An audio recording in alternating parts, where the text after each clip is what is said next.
চলে এলাম অনেক গল্প স্বল্পের সাথে।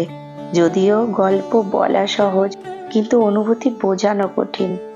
দিনভর ব্যস্ততার মাঝেও মাঝে মাঝে একসাথে হওয়ার যে শখ, সেটা আমি বা আমার বান্ধবীরা বেশ বাঁচিয়ে রাখি।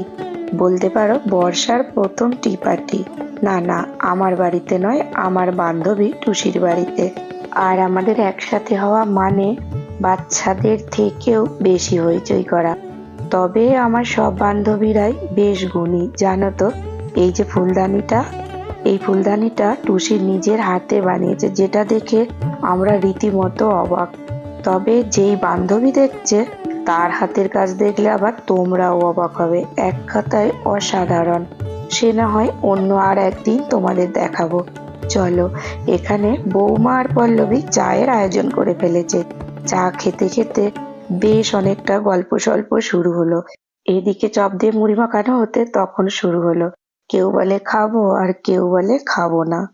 তখন একটা বুদ্ধি বার করা হলো যে একটা গেম খেলা হবে, বোতলটা ঘোরানো হবে আর যার দিকে বোতলের মুখটা পড়বে তাকে এক গাল করে মুড়ি খেতে হবে। তবে যার দিকে 4 থেকে 5 বার পড়ছিল, তার অবস্থা দেখে আবার অন্যরা বেশ খুশি হচ্ছিল। তবে বন্ধুত্ব এইরকম হওয়াটাই দরকার, যেখানে আনন্দ করার জন্য কোনো কারণও লাগে না আর অকারণে শতবার হাসা যায়। তবে সত্যি বলতে কি, আমাদের মধ্যে কোনো সময় রাগারাগি থাকে না। হয়তো অভিমান একটু আধটু থাকে, তাহলেও কেউ কারো প্রতি হিংসা, এই ব্যাপারটা কারো মধ্যেই আমি দেখি না। তার থেকেও সত্যি বলতে কি, আমরা একজন অপরজনকে ছেড়ে থাকতেও পারি না। প্রথমে বাচ্চা কটা খাওয়া দাওয়া সেরে নিল, তারপর আমরাও ডিনারটা সেরে নিলাম। কথা হয়েছিল টি পার্টির, কিন্তু ও অনেক কিছু আয়োজন করে রেখেছিল, তার জন্যে ডিনারটাও টুসির বাড়িতেই আমরা একসাথে সবাই মিলে করলাম।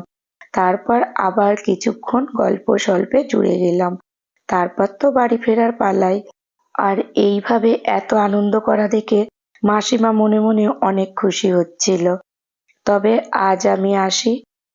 তোমরাও অনেক ভালো থেকো আর আনন্দের সাথে থেকো। দেখা হবে আবার অন্য গল্পের সাথে।